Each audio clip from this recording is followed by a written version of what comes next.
This video will contain Creme Caramel Colossus, King of Desserts size spoilers for Xenoblade Chronicles Definitive Edition, as well as Xenoblade Chronicles 2. If you haven't beaten these games, I'd suggest doing so and then coming back to watch. If you have beaten the games or do not care about spoilers, then welcome. Let's begin. Xenoblade Chronicles is a game that's near and dear to my heart. If you had asked me back in 2012 when I first saw the game in an issue of Nintendo Power whether I thought this would be the game that might have impacted my life the most, I would have thought you were crazy.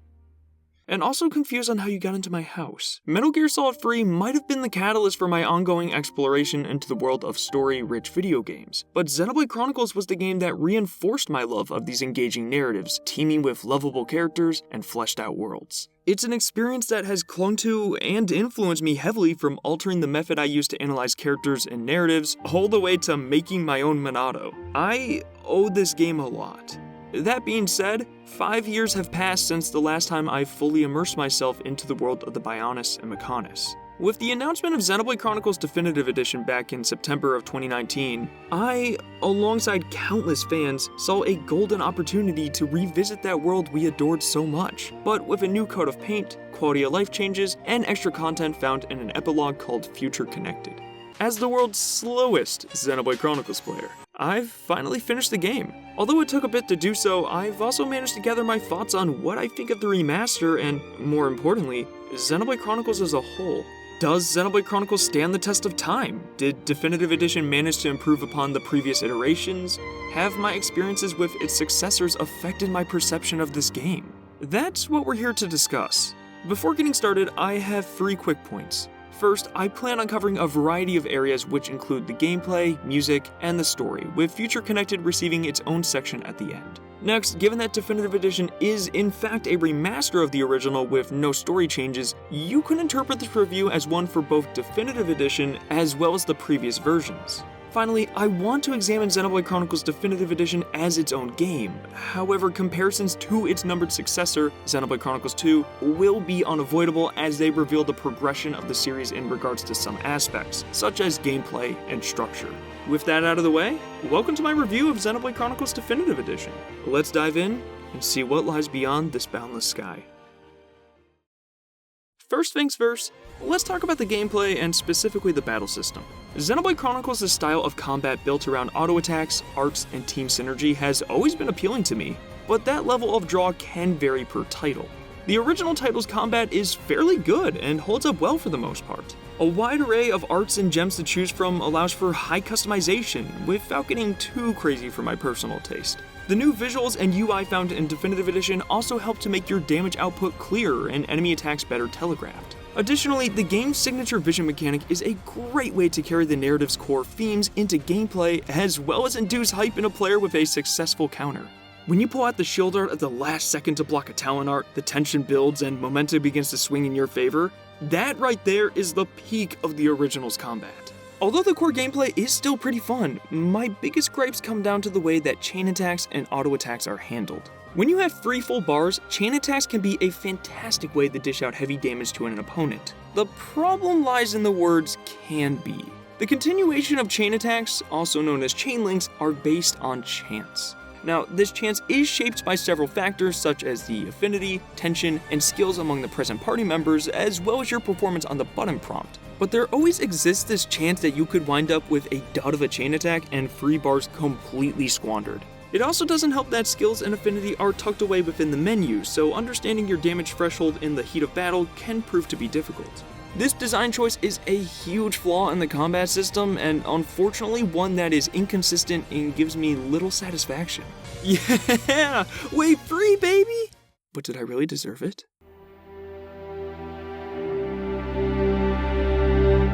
That's kind of how I feel of chain attacks in this game. Xenoblade Chronicles 2 is where I think chain attacks are executed optimally, as performing blade combos and stacking orbs on an opponent serve as visual indicators ever present in battle of your potential for damage output. You do have to break the orbs within the chain attack to extend it, but that comes down to your understanding of your team composition and knowing what orbs your team could easily break.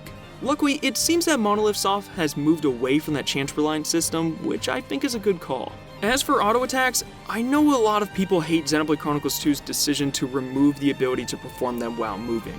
but it's leagues better. In my playthrough of Xenoblade Chronicles Definitive Edition, there were several times where I was moving to revive a party member and didn't want to hit the enemy out of fear that I would build aggro and draw its attention, or kill myself on the spike damage as I was at dangerously low health. Usually these situations would lead to my death, but it seems the only way to circumvent that issue is to move away from the enemy, but sometimes that's not possible given the architecture, enemy size, or the fact that your downed teammate is right next to the opponent. Again, I think Xenoblade Chronicles 2 handles this staple mechanic much better as you can prevent tricky situations like that from happening. And building arts via auto attacks just feels incredibly faster with how easy canceling is. While I think Xenoblade Chronicles' battle system is still quite fun, and I love the concept of the vision mechanic as well as the wide selection of arts at your disposal, I think it feels a bit outdated when compared to its successor, Xenoblade Chronicles 2.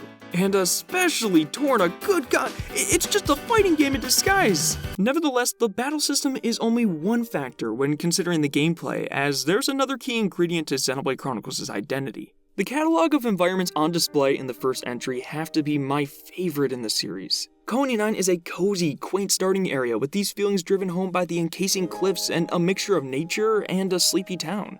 Gar Plains is absolutely iconic with its grandiose views and simple yet effective atmosphere, perfect for your first foray into the larger world of the Bionis. One of my favorite locations in all of Xenoblade, Valak Mountain, is a melancholic yet breathtaking descent terrifically situated between two major story events, and one that truly shines at nighttime. The list really goes on. The manner in which all of these lands are integrated into the world of the Bionis and Mechonis is superb and makes for a coherent, immersive universe to explore. I think it's fair to say that some future environments feel like a strict upgrade visually, like Raya over Satoral Marsh, but it's hard to deny that the marsh is still stunning in its own right. That being said, not every location is a home run, as there are several that feel quite lackluster in terms of atmosphere or construction. Tephra Cave is a fine starting cave, but lacks the strong atmosphere of its peers. Aether Mine, while interesting in concept as an area focused on downward traversal and moving parts, can quite honestly be a slog to navigate that is topped off with a cherry that is Zord. Alchemoth, despite its initial awe-inspiring redesign, possesses what seems to be more empty space than most areas. That's not including water because, you know AirFC would win that award. These were the examples that personally stuck out and fell short in either of the two departments. There are also a couple areas admittedly where I wish fast travel points were better placed to avoid tedious movement, such as some spots in Valak Mountain and AirFC, but this was more so an issue when tackling side quests. Speaking of side quests, this is where things can get messy. I am deeply grateful for the fine-tuning that was made to Xenoblade Chronicles' quest system via Definitive Edition. The tracking lines on the map, the ability to focus your attention on a single quest, and especially the exclamation points over collectible orbs are brilliant additions. But most of these implementations show a real awareness of fan criticisms and the series' progression over the years. That's where most of my praise ends though.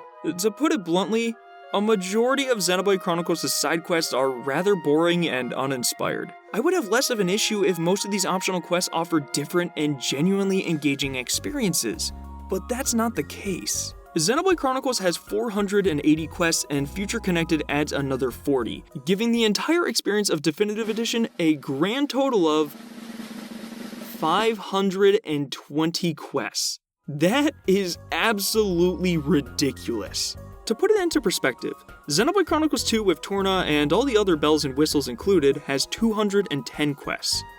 Xenoblade Chronicles X? I couldn't even find a number for that, but the game is rooted in side quests, so it's more fitting for its design. The method of handling side quests is certainly a quantity over quality dilemma, and from a design philosophy, I can understand why that might have seemed like the right approach. With such massive environments, you could wind up with a lot of empty space. How do you prevent that? Fill some of these spots up with side quests or objectives. Although I recognize the double-edged sword that is Torna's catalog of side quests, I still think they are the best in concept. A small, curated selection that has more memorable NPCs and a stronger sense of community building to them. They lack the visual aspect of Colony 6, but honestly felt more rewarding to me. I'd also like to call attention to Xenoblade Chronicles X, as when it does its side quest well, it really knocks it out of the park, just like in Lakeside Getaway. Some notable quests do exist within the original Xenoblade Chronicles, such as those dealing with King Agni's tomb, finding out Zord is Desiree's father, or the ones from Zazadon because he won't stop giving me them. Yet the reason the first quest is so interesting is because it gives me a reward that deviates from the standard money, equipment, and experience. Your reward is Monado Eater, and that is infinitely more exciting to me. More unique rewards is a great thing, and I think Xenoblade could implement this in future games with unlockable arts or special costumes like those obtained through challenge modes. Side quests at the end of the day are optional, but a good side quest should be one that allures me not out of necessity for experience points for grinding, but because there exists a legitimate draw, be it through memorable characters or a physical signature reward. A last topic concerning gameplay to address is the game feel and control, which I'm proud to announce has significantly improved. The camera control of the original was rigid and stiff, which made smooth, sweeping shots unobtainable. The Xenoblade Chronicles Definitive Edition decided to take a page out of its Switch brethren's book with fluid camera movement that makes scenery shots and battle adjustment vastly superior. The control options permitted by the Switch via the Joy-Cons and Pro Controller just allow for better and less archaic game feel. Moreover, this function is specifically one that I adore, but the ability to bring the camera into the character model for a pseudo first-person view is amazing and allows for me to get more creative with content and build potential challenge runs. Regarding the areas of gameplay I did not address, the addition of fashion gear is one of the best additions, so I can have Lifeguard Ryan available at all times. The customization aspect found in Clothes and Gems is still a fun way to build your party, and skill trees are nice features with potential unlockable ones serving as nice incentives. Nonetheless, Definitive Edition's signature qualities were the enhanced aesthetics found in the visual and musical areas. So what was the final result on those? I think it's fair to say that the biggest criticism of the original Wii entry was its rough graphics for a 2010 release, especially when compared to Wii titles that predated it like Super Mario Galaxy and Metroid Prime 3. I eventually grew to like them, but it's hard to deny that they get worse and worse with age. Definitive Edition echoes some of the stylistic choices of Xenoblade Chronicles 2, but tweaks features to craft what I would picture to be the natural advancement of this game's art style. With all things considered, I think this game looks amazing. This is certainly the best the cast has ever looked, and I can't explain how excited I was to see my favorites realized in glorious HD. Oh yeah, you know what I'm talking about. The graphical improvements of the characters aren't just pretty to look at, as they also allow for subtle facial expressions or movements to actually be noticed. The old models could make it exceedingly difficult to parse out slight alterations in their expression, but Definitive Edition runs with this notion, as evident in cutscenes like Loss. The small additions go a long way and elevate the development and strength of this cast. I've only scratched the surface with finding these quirks, and discovering more when working on future videos sounds riveting. That's not even delving into the environments, which are jaw-dropping. I've always valued artistic vision over graphics when it comes to Xenoblade, and that's the reasoning that I find it successful. Definitive Edition asks the question, why not both? And delivers on both fronts. I wasn't sure if the nighttime variant of Valak Mountain or Air of Sea could impress me anymore, but I stand corrected. Changes to lighting seem to have been made for these areas, but I mainly noticed these alterations in cutscenes, like the dreary grays in the opening legend replaced with a golden, mythical hue, and another golden shade coated over the Makana's core, albeit a bit saturated. Actually, that might be fun to analyze. I'm getting a bit off topic. Nonetheless, the change in the game's visual presentation might not be everybody's dream style, but I think it's an excellent representation of how I envision this game looking. However, the graphical fidelity wasn't the only aspect that was changed, as menus, UIs, and prompts were similarly updated. Definitive Edition aims for a sleeker, more streamlined style that parallels the philosophy of the Switch and some of the larger titles released on it. Comparing the battle UI from the original to Definitive Edition unveils a new focus on less detail and the inclusion of more empty space between elements. There was something nice about the old character portraits, but overall I'd conclude that the new layout is much easier on the eyes. Your field of view for the battle is increased, the new enemy displays are glamorous, and it is more accessible for new players. Not to mention that variables like break, topple, daze, and spike damage are now present, which is a real blessing. My only complaint is a minor one in that I miss the old backgrounds found within the menus that seem to change depending on the area you were in. You can actually see them sprinkled into the enemy health bars, which is a cute touch. I think I've harped on the visuals long enough, so how about we move over into one of the facets I value heavily in video games: the soundtrack. The original Xenoblade Chronicles has one of, if not my favorite soundtrack ever. There's an excellent blend of atmospheric pieces in Colony 9 Night and Fallen Arm,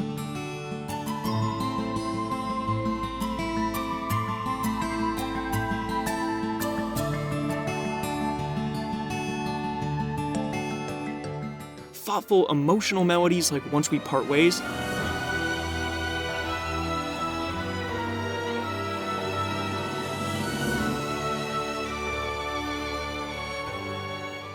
And kick-ass energetic songs and mechanical rhythm in You Will Know Our Names.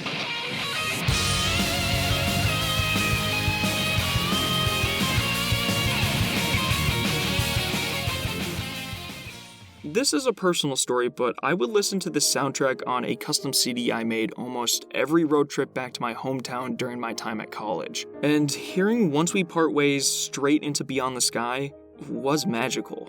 This soundtrack means the world to me. There's a lot of pressure when it comes to Definitive Edition's new renditions, so how did they do? I'd say a lot of these remastered songs are pretty good, and probably on the same level as their original incarnations.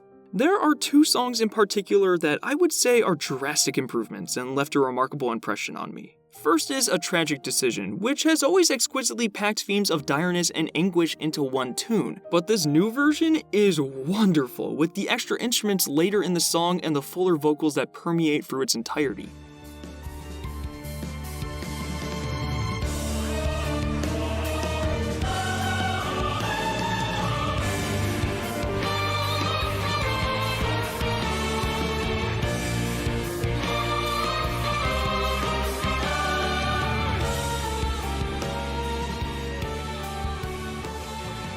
The other song is one more people might be able to resonate with. You know how you run into Metal Face for the first time and your ears are assaulted with? And you think, damn, that's intense. And then you get to Arachno Queen and hear, that's a pretty nice opening right there. Sharp, jarring, I like it. 72 hours later. This is the penultimate boss! Why is this still playing? One Who Gets in Our Way is a great song that is unfortunately desecrated by the sheer number of times it plays, shedding light on how repetitive that opening truly is. The remastered version, however, feels more dynamic with the distorted sounds added to the usual opening. That, in addition to the later parts where the violins and drums join together, and oh my god, the vocals!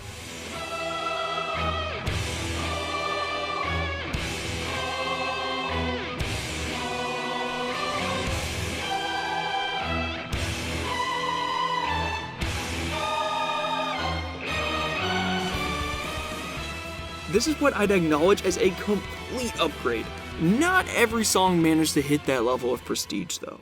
I talked about it in my video on Lost, but I place Engage the Enemy on a pretty high pedestal. It's a song from the original that is representative of the struggles endured by a multitude of characters, and it acts as that thread linking them all together, from the loss of Fiora stirring Shulk's revenge, to the burgeoning desire growing inside of Dumban at Valak Mountain and Galahad Fortress. This new rendition really disappointed me, and it's honestly my least favorite from the new selection.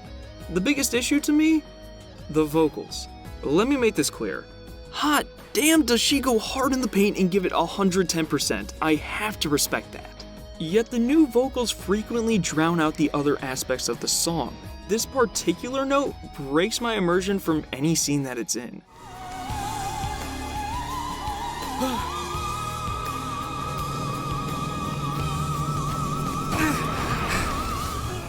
That section feels less dynamic than the likes of the original version that had drops and movement in its delivery.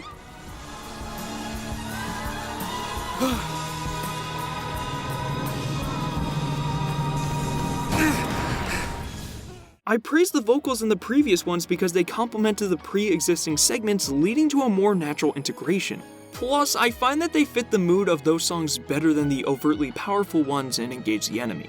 It's actually ironic that it's the exact opposite feeling I have with God-Slaying Sword, where the prominence of the vocals in the original is one of my favorite aspects, and in the new rendition, they lack that oomph. Give it some oomph! Yeah, thank you, Ryan. I don't want to get too bogged down into the nitty-gritty, as these are two songs out of an enormous soundtrack, and these are absolutely subjective issues. In general, I don't think every new song is a hit or a straight-up replacement for the original versions, but I don't think you can go wrong with it, as most of these are on par with their predecessors. Regarding the base game, there's one last category to cover, and given Xenoblade Chronicles' reputation as well as what I love the most in video games, I'd consider it the most important in this review: the narrative.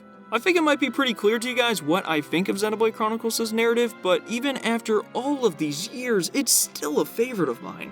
The themes of revenge, opportunity, and perspective all complement each other organically and present intriguing notions that I still ruminate over.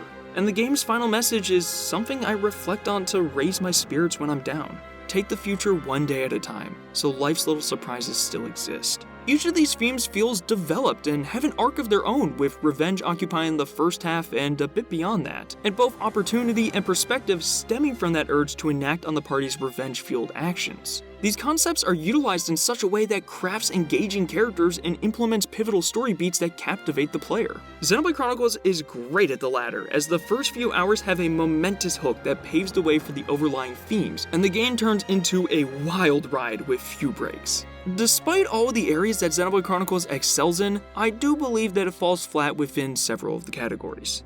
First are a couple occurrences within the pacing. While not often, there are two areas in the game that disrupt the established speed, which are the events on the Bionis' leg and the Mechonis core. Gar Plains acts as a breather for the player following the assault on Colony 9 and that sobering period in Tephra Cave, which isn't a bad idea. What can make this section drag on, even when considering the beautiful backdrop, is that the events are piloted by a kid that seems to be making all of the wrong decisions, no matter how understandable his feelings might be. Introducing another branch of revenge via Juju and Sharla is actually pretty clever, but I don't find the characters interesting enough to get fully immersed and match the previously set pace. When writing a breather section, it's usually better to gradually ease into it, but I think the execution and jumping quality is a bit too noticeable. That's not to say that there aren't any good moments, because Shulk unlocking speed art and his prideful speech about being Homs are both awesome. And they both use Engage the Enemy. You know, I think I'm beginning to notice a trend. As for the section where you travel to the Mechonis core via Junks to fight Egil, this is almost a reverse issue where the pacing is way too quick. You know how The Rise of Skywalker or an episode of the 90s Spider-Man show just keeps chucking stuff at you and it's almost as if things are just happening to get to the big moment? Yeah, that's kind of this section. I originally thought that the pacing of the Zanza reveal in the final act was exceptionally executed and paced, but I think I might have just been blinded by the hype. Now, this isn't a bad thing because the cutscene where Shulk is experiencing shocks from the Monado and screaming in agony is powerful and exhilarating. The problem I found to be is that there is no break at all between this cutscene and the one right before it where they talk about Egil referring to Shulk as Zanza. Take a look at this quick snippet. Shulk.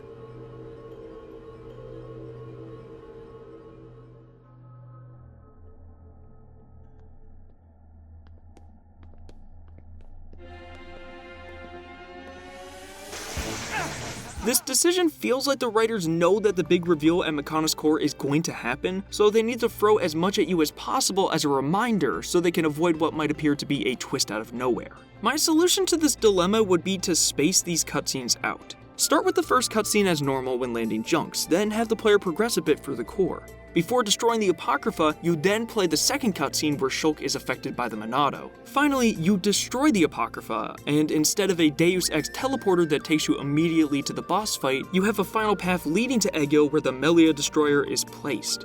You can honestly tweak that cutscene a bit too, but that's besides the point. The Mechonis core segment is just too short for its own good and could use some expansion. That might sound rich for a game clocking in around 60 hours or more for a casual run, but I think it's necessary to make this flow naturally. I've thought a lot about the notion of hindsight and how this might seem like an unfair criticism since I know what to expect. The issue is that the game has been extraordinary at subtly hinting towards Zanza's role, and each instance has had moments of breathing between them. I fail to see why the same principle couldn't be applied here despite Zanza's presence becoming more prominent. Effective writing shouldn't just be something that surprises you the first time, but astounds you with its execution on revisits. While we're talking about moments that are too on the nose, let's talk about Dixon. I love Dixon and his campy personality, but he is given some poor lines that could be revised to include more subtlety. The biggest offender is the line in Satoral Marsh where he remarks on how he feels bad about deceiving these kids. Okay, that's awesome. Dixon has deeper motives. But deceiving in nature is a word that has such a negative connotation attached to it that it screams something is up. This wouldn't be a problem if they didn't hold his reveal until the endgame, or include dialogue as clear-cut as this in the Machina village, and then Alvis just stares at him like, bro, really? Again, hindsight is certainly something to ponder, but I have a friend playing through the original currently and almost immediately knew Dixon was up to something nefarious after that moment in the marsh. I could see an argument being made that these obvious reveals fall in line with Dixon's goofy and campy personality at the very end of the game. However, then I think that there should have been better indications of that personality in the way he displays it to the rest of the party. Outside of these examples, I think Xenoblade Chronicles' narrative has solid pacing and is very clever about its foreshadowing. On a more positive note, let's talk about the other personalities that surround Dixon. I could gush about this main cast of characters forever. From the more thoughtful, complex characters to the over-the-top scenery-chewing ones. This game has it all. Starting with some of my favorites, Shulk is an excellent lead that has an ever-changing arc dictated by his lust for revenge and quest to find answers after a sobering moment. I can't say I've experienced the same level of pain that Shulk has, but I find him relatable in his determination, reserved nature, and the optimism he eventually gains to see the best in everyone. Ryan is a perfect support, and my admiration and enjoyment of his character only elevate the more I delve into this game and its cutscenes. He always has Shulk's back and isn't afraid to become harsher when he or any other party member needs a wake-up call. And how could I forget Lifeguard Ryan, who is the best incarnation of this character, and one that epitomizes his caring nature and will kick your ass out of the pool when it's adult swim time. Much like Ryan, Melia continues to grow on me, and Future Connected does a great job of bringing more closure to her character. I think Melia might be the character left with the most permanent scars following this game, and you really sympathize with her. But she's also strong-willed, capable, and determined, which is why I conclude a lot of people resonate with her character. Oh god, and Dumban? Where do I even begin? Dumban kind of epitomizes everything that I love in a character. A notable design, charismatic nature, and a character arc that defines him and ties into the theme of the main narrative. If Dunban is in the cutscene doing something, I'm gonna be getting hype. A majority of Xenoblade Chronicles' main cast is charming and delightful, but there are a couple that I find less interesting. Ricky, Charlotte, and Fiora are still characters that I really enjoy, but their personalities and big moments don't shine nearly as bright to me as the others. I do believe that they work with the rest of the cast quite well and feel like a pretty tight family unit, which is something I could only say of a few RPG main parties. Some of the side characters can also be simply alright, with Lorfia, Vinea, Gatto, and Afaron coming to mind. You planned this attack for a month, but we're the only one here! How do you possibly think that was gonna turn out? Again, I don't think they're necessarily bad, just not too standout. You know what is standout though? The villains. Xenoblade Chronicles has a fantastic rogues gallery, and one that captures some of the most interesting archetypes a villain could have. Metalface steals a top villain slot for me with his chaotic yet playful nature, stellar design, and pitch-perfect voice acting. Monado! Yeah, it's been a while, but you should know by now. The Monado can't stop me! If you are somehow listening to this, thank you, Timothy Watson. You killed it. His character motivations might be shallower than others in the Xenoblade series, but I'd still consider him my favorite one. Egil is almost the polar opposite in terms of writing. He doesn't constantly appear to mock the main characters, and his motivations are culminated from tensions that have been brewing over centuries. Egil's role in the cycle of revenge isn't black and white, which bestow him with complexity and some feelings of sympathy which are expressed by members of the cast like Shulk. He serves as a foil to Shulk as their paths are initiated by similar events and sentiments. Egil's issue was that he went too far and lacked that moment of awakening that Shulk had at Prison Island. Furthermore, Egil has one of the best cutscenes in the game, with what might be one of the best lines in the game. Your blade. It did not come deep enough. Every time I hear that, I get chills. As the final main antagonist, Zanza acts as a literal deus ex machina and the one pulling the strings. Normally, this kind of villain can fall flat if it's not developed over the narrative correctly, but I think Zanza's successful in that regard. Yes, he does fill the slot of your typical JRPG god, final boss, and his reasoning behind longing for friendship can feel out of place, but the twist around his role and presence from the beginning to the end of the narrative is quite unique. Even today, the events within the Mechonis core come together into one of my favorite story twists. Those events, though, take us to the ending. The single aspect of Definitive Edition I'm the most torn up about is the decision to leave the ending to the story completely intact. I love Xenoblade Chronicles' narrative and generally was satisfied with the reveal of Zanza's origins. This moment, as well as the journey to the final battle, felt like an interesting way to inject the world we are accustomed to within the Xenoblade Chronicles universe. That is, until Xenoblade Chronicles 2. Klaus from Xenoblade Chronicles 2 is such a magnificently written character, and the birth of a universe is so strong that this basis should be the standard for every version of this cutscene from here on out. Definitive Edition's decision to keep the main story 100% intact leaves us with an inferior version of this cutscene that fails to humanize Klaus in such a way that aligns with his desire for friendship.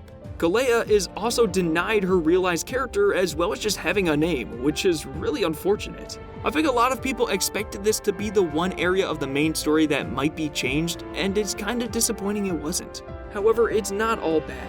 Players that are experiencing the series through Definitive Edition won't be spoiled to the connection between 1 and 2. They can comfortably reach those mind-blowing moments in chapters 7 and 10 of the sequel without fear because the Xenoblade Chronicles version of the birth of a universe was left alone. Alvis's new core crystal might tip players off when they eventually reach Xenoblade Chronicles 2, but the sequel is the master of presenting things similar to the first game that you're gonna question whether they mean anything or not until the big reveal. So, does this untouched cutscene fall short to me as a veteran? Certainly. But if this means that other players can experience that same level of hype, uncertainty, and excitement that I did with Xenoblade Chronicles 2, I'm more than okay with the outcome. The saddest aspect of this narrative for me is more of a personal problem, and I believe one that came at the cost of my overexposure to this game's cutscenes and inner workings. Xenoblade Chronicles Definitive Edition didn't hit me. By that I mean, I was never truly moved by it after the initial honeymoon phase where I was so infatuated with the visuals, polish, and the sheer idea of replaying one of my favorite games again. I got a bit teary-eyed during Fiora's death scene, but that was the strongest emotion I felt during the experience. This response can be attributed to any revisit of a narrative-driven adventure, as you know what to expect around every twist and turn. But I've also watched these cutscenes countless times just for the sake of creating videos or for the fun of my spare time when looking for a spark of inspiration. Perhaps for that reason, these moments seem less significant to me within the context of the game around them. I still enjoyed seeing all of my favorite moments in a new light and playing through the journey again, but I'm left with this feeling and I'm not exactly sure how to handle it. But anyways, let's bring this review home. The extra content that Definitive Edition graced us with is surely some of my favorite, from the time attack challenges to the feeder mode, which is the best version so far and an absolute godsend for making videos on this game. Please add the ability to adjust the background music and voices for future games and I am set. Although the most ambitious addition is the Epilogue Future Connected, which sees Shulk, Melia, and newcomers Nene and Kino journey to the originally cut Bionis' shoulder to retake Alchemoth and reunite the High Entian people. I'm usually apprehensive about continuing a story when I think the ending wraps everything up nicely, but Future Connected presents a very interesting premise. The main antagonist, the Fog King, instilled hype in me as well, as I questioned why it looked like Infernal Goldo and what that could mean. More story for a game released 10 years ago is just crazy in concept alone, so it had me very interested. After completing Future Connected, I walked away satisfied, but not blown away. There are slight gameplay alterations for chain attacks which are hilarious, but I'm more concerned with the story and presentation. The general idea behind Future Connected is great, and I like the exploration into elitism and what defines your home. The parallels between the Machina and High Entia is brilliant and presents a topic I've never thought about. The High Entia could at least return home if they wanted to, but the Machina can't. The new characters on either side of these factions aren't very memorable though. I couldn't remember this guy's name except that I was surprised by High Entia having such a powerful mustache. None of them were offensive though. Except for one. Mr. Winged Happy Mask Salesman, aka I can't see my own racism if my eyes are shut, aka there is no war here in Alchemoth himself, Galgar. Oh my god, I hate this character. As soon as he appears, you immediately know he's evil. That's fine. Predictability in of itself doesn't necessarily mean poorly written. Just look at Amalthus. But what happens when said character does nothing interesting and his story fight paints him like a total wuss? Then he just runs off only to appear in a side quest where the fight is certainly harder, but the ending result kind of goes like this. Galgar, can you stop being elitist? No. He tries to pull a Malos and T-pose off a cliff, but you're not an ageist, dude! Okay, bringing it back in, Galgar is a compelling character. On paper. One pushing for a half-blood led Alchemoth due to the sins of their fathers and the nature of the Telephia. Pretty messed up, but could be interesting as you can follow his logic and it's rooted in base game material. it could be if his content wasn't so separated from the actually interesting discussion of this material that Tyrea and Melia have about leadership and divisions among their people. Galgar feels like having a humanoid antagonist for the sake of having one, and a promising character delivered poorly is more disappointing to me than one that had little potential in the first place. I know some people might defend him, and you're perfectly allowed to have that opinion if you do like Galgar as a character. But I view this as good enough reason to add into my Xenoblade Unholy Trinity to make it a quaternity. The more familiar faces are far more captivating, with Shulk, while still good, taking a backseat to Tyrea and Melia, with the former implemented splendidly. I found Tyrea to be the strongest character in the epilogue, and that's thanks to the quiet moments, which take the place of the heart-to-hearts. You know what character got the most development though? Tyrea, Melia, Kino and Nene? How about a character that wasn't even physically there? That's right, I'm talking about Ricky. The amount of quiet moments that paint Ricky as this amazing father figure, I think are evidence enough to cement his status as the great hero pawn. Seeing Ricky get this much secondhand development was one of the funniest and one of my favorite aspects of Future Connected. The last matter is that of Future Connected's purpose and the player's perspective.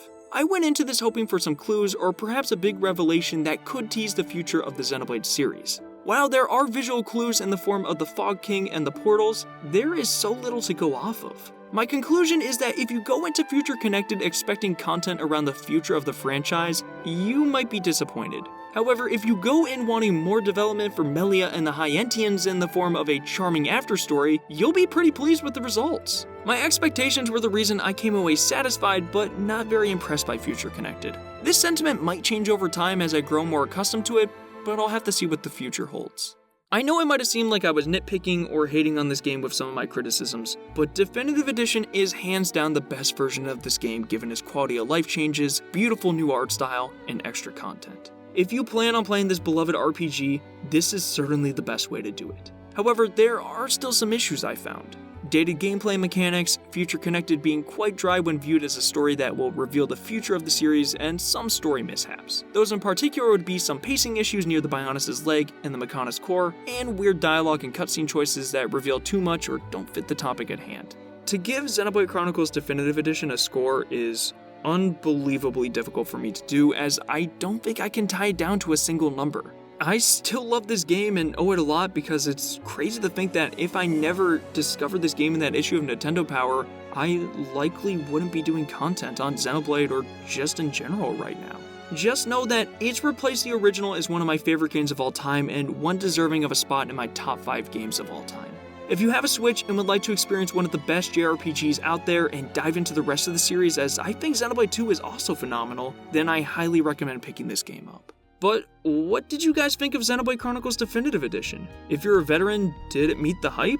Surprise you in any way? Or if you're a newcomer to the series, what did you think? I always love to hear about people's first-time experiences with this game and just personal stories, so I'd love to read yours down in the comments below. I know this video was probably longer than my usual, so thank you so much if you happen to make it to the end too. If you're new here to the channel or haven't done so yet and you like this video, then I'd really appreciate it if you subscribe to the channel. The growth this year has been absolutely insane, and I kinda just want to see how far we can push this community and the channel by the end of the year. If you want to drop a like on this video, it actually does help me out too because it tells me whether you guys want to see this kind of style of review content in the future.